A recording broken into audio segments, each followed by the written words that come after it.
남편분을 어디서 만나게 되셨어요? 저는 블라인드 어플에서 만났어요. 블라인드요? 네. 그 직장인 어플 말씀하시는 건가요? 네, 이직 준비 하느라고 블라인드 어플을 되게 많이 왔다 갔다 했었는데 남편의 글을 우연히 보게 된 거예요. 자기 신세한탄을 좀 하는 글이었고 내가 좋아하는 사람은 나를 안 좋아해주고 근데 나를 좋아해주는 사람한테는 내가 또 호감이 안 간다. 아, 그게 진짜 많은 고민이 되는. 네, 이게 이제 만나려면 서로 이렇게 통해야 되는데 저도 마침 딱 그런 생각을 하고 있어가지고 제가 먼저 용기 내서 그 글에 댓글을 달았어요. 그래서 만남까지 이루어지게 된 거예요. 여러분, 결혼 후 20억 자산 만드는 거 쉽지 않죠. 고민 사연 중 괜찮은 여자 만나고 싶다. 만나는 분과 경제 얘기 나눠보고 싶은데 어떻게 꺼내야 될지 모르겠다. 연애와 결혼의 경제력 때문에 고민이 많이 된다. 이런 내용을 보내주시는 분들이 꽤 계시더라고요. 그래서 제 주변에 신혼부부 재테크 알려주고 계신 혜수연님이 계신데 무척 야무지거든요. 그래서 저 구독자님들 위해 도움이 될 만한 내용 풀어달라고 얘기를 했어요. 그랬더니 흔쾌히 좋다고 얘기를 하시더라고요. 그리고 경제 관련해 함께 얘기를 나눌 수 있는 남편분과 결혼하게 되신지도 여쭤봤는데 난 이 사람 아니면 결혼을 못할 것 같다 느끼고 꽉 붙잡았다는 얘기를 하시길래 그 이유가 무척 궁금하더라고요. 그것도 이번 영상에 풀어보도록 하겠습니다. 저 다녀올게요.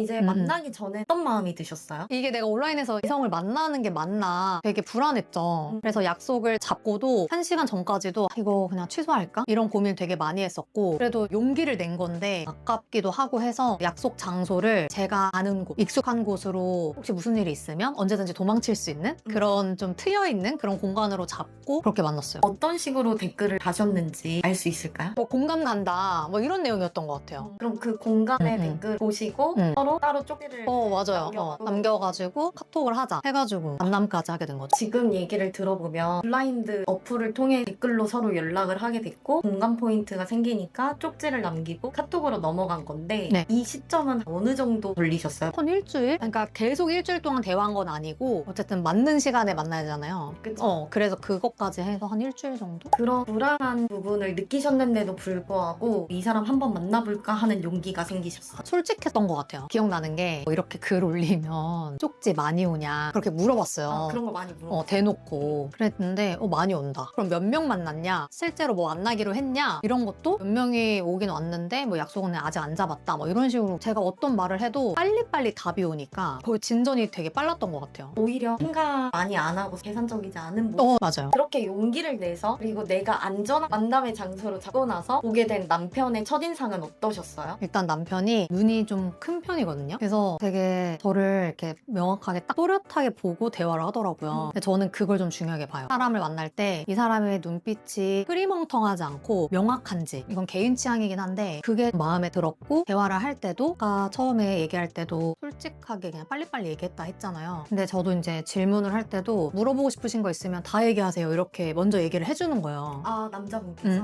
저는 이제 좀 무서운 마음을 가지고 갔는데 먼저 상대방이 딱 그렇게 얘기를 해주니까 이 사람은 되게 태도가 적극적이고 마음이 열려있구나 이렇게 생각이 드니까 저한테는 그게 호감이었죠. 그래서 그때 한 2-3시간 얘기했나? 아, 첫날 만나서요? 네. 근데 원래 밥 먹고 카페 가는 게 약간 암묵적인 룰이잖아요. 아이, 그런 근데 저희가 너무 무서워서 밥만 먹고 전 집에 가볼게요 하고 집에 왔단 말이에요. 근데 그 2-3시간이 저한테는 한 2-30분처럼 느껴졌던 것 같아요. 대화가 너무 잘 통하니까. 사실 밥 먹으면서 2-3시간 얘기하는 게 쉽지는 않잖아요. 그쵸. 말이 안 통하면. 근데 되게 공통점도 많았고 티키타카가 잘 되니까 시간이 되게 빨리 지나가는 것처럼 느껴졌던 것 같아요. 그 시간이 빠르다라고 느끼는 건 그 사람에 대해서 끌리는 부분이 있고 호감도가 높아졌기 때문에라고 생각이 드는데요. 네네. 어떤 부분에 끌리셨어요? 우선은 그 외모적인 거는 사실 0.1초 만에 한가름이 난다 이러잖아요. 봤을 때 그냥 이상한 외모 아니었고 그래서 합격이었고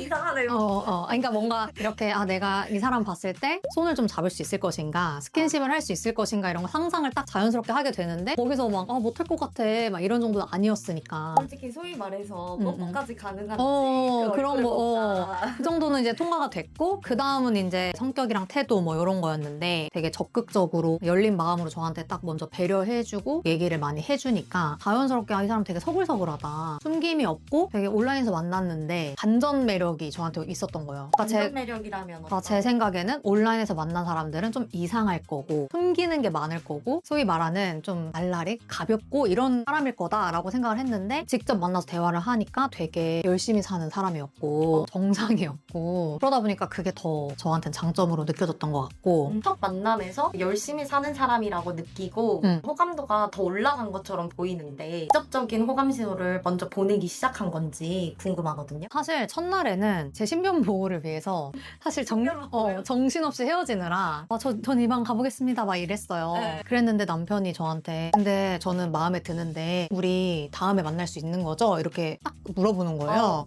좀 박력 있다. 그래서 저 깜짝 놀라서 네. 왜냐하면 저도 소개팅을 여러 번 해봤지만 보통 그런 얘기를 카톡으로 하지 얼굴 딱 대고 근데 저희 다음에 또 만날 수 있는 거죠? 이렇게 물어본 사람은 없었던 것 같거든요. 생각보다 진짜 많지 않은 많지 않죠. 그게 되게 용기 낸 말이잖아요. 근데 남편이 그렇게 딱 얘기를 해줘서 저는 그게 아직까지도 인상이 깊은데 얼마 전에 그 왜 그랬냐 물어보니까 제가 다시는 연락이 안 될 것 같았대요. 저는 그렇게 대화가 잘 됐다 생각을 했는데 남편은 좀 불안했나 봐요. 그래서 이 여자를 잡을 수 있을 것인가. 그래서 그렇게 얘기를 했다고 했고 저는 이 사람 되게 괜찮다라는 생각으로 진짜 집에 갔으니까 2번, 3번 이렇게 만나야 되잖아요. 그래서 만나자 했을 때 그래 만나자. 그러니까 피하지 않고 그리고 되게 한 번 만나면 막 12시간씩 있었어요. 12시간이요? 네, 두 번째 만남을 12시간 있었어요. 뭐 하셨어요? 밥 먹고 카페 가고 밥 먹고 술 마시고 이거를 하루에 다 한 거예요. 되게 빠르시네요. 네, 왜냐면 2시간 만에 집에 갔으니까 그만큼 물어볼 게 많았고 원래 이제 3번 만나면은 이제 사귀냐 마냐 이게 정해져야 되는 게 국룰이라고 생각을 해가지고 내가 그러면 두 번째 한번 승부를 걸어야겠다 이렇게 나름 생각을 한 거예요. 12시에 만나서 집에 거의 1시에 갔어. 12시에 만나서? 난 12시에 만났어. 근데 그거를 저는 다 계획을 하고 갔던 거고 남편은 몰랐고 그래서 자기도 그렇게 밥을 2끼를 먹은 소개팅은 없었다 이렇게 얘기를 하더라고. 진짜 어떻게 계획을 하셨어요?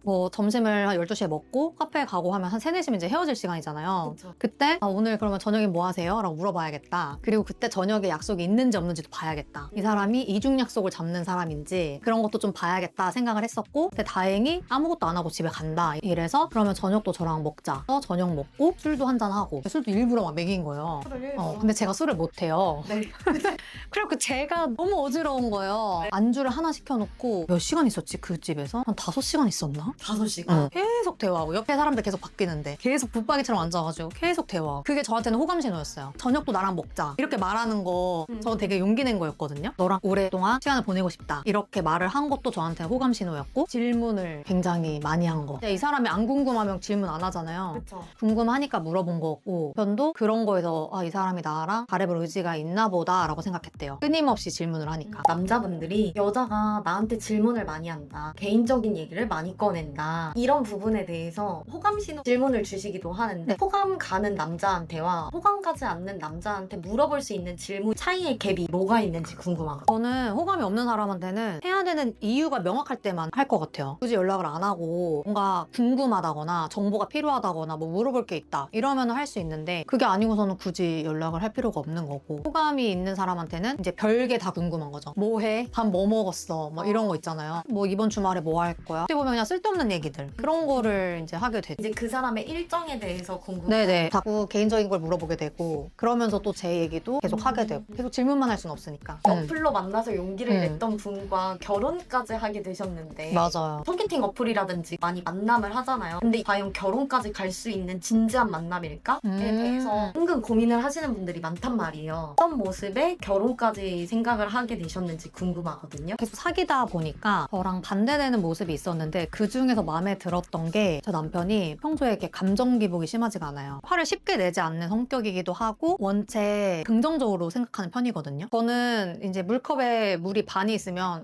이제 반밖에 안 남았네 라고 말하면 남편은 반이나 남았네? 이렇게 얘기하는 스타일이에요. 저는 이제 그걸 저의 단점이라고 생각을 하고 있었는데 저의 단점을 상쇄시켜줄 만한 요소를 갖고 있잖아요. 그리고 이 사람이랑 있으면 저도 자연스럽게 긍정적으로 생각을 하게 되고 변해가는 제 모습이 마음에 들었던 거죠. 그 남자분을 만나면서 결핍이 있다고 생각한 부분을 보완해줄 수 있는 사람이다. 맞아요. 뭐 생각을 해서 그 부분에서 많이 끌렸다는 네네. 얘기예요. 이 사람이 사람이랑 있으면 내가 좀 더 나은 사람이 되어가네? 이걸 느끼니까 더 많이 이제 의지를 하게 되고 어느 순간 어떤 고민이 생기면 이런 상황에서는 이런 갈등을 오빠라면 어떻게 해결할 거야? 이렇게 제가 이제 조언을 구하고 있는 거예요. 그런 점이 내가 평생 이 사람을 존경하고 존중하고 살 수 있겠다. 그렇게 생각이 들었어요. 그리고 또 이제 결혼하면은 생활 습관 이런 거 되게 중요하잖아요. 그런 것 때문에 많이 싸우는데 제가 원했던 딱 그 배우자의 모습이었어요. 원했던 배우자라면 그러니까 저는 일단 취미생활, 뭐 조기축구 이런 말 해도 되나? 그거는 뭐 소연님의 개인적인 취향이니까. 조기축구 하는 거 이런 거 싫어했거든요. 왜냐면 그런 걸 하면은 어떤 소속이 되어 있다는 거는 계속 주기적으로 나가야 되고 에너지를, 시간을, 뭐 돈을 다 써야 되잖아요. 그렇죠. 그래서 저는 그런 게 싫었는데 굉장히 집돌이 스타일이고 쉴 때 그냥 혼자서 에너지를 충전하는 스타일이에요. 그래서 그런 생활 습관도 저는 좀 마음에 들었고 연애만 할 거 아니니까 나이가 조금 있는 상태에서 만났으니까 좋은 남친이라기보다는 좋은 아빠, 좋은 남편이 될 사람을 이제 골라야 되잖아요. 근데 그런 요소들이 누군가는 제 남편이 재미없다라고 말할 수 있는데 저한테는 좋은 남편, 좋은 아빠가 될 수 있겠다 그런 생각이 들어가지고 결혼을 결심하게 된 것 같아요.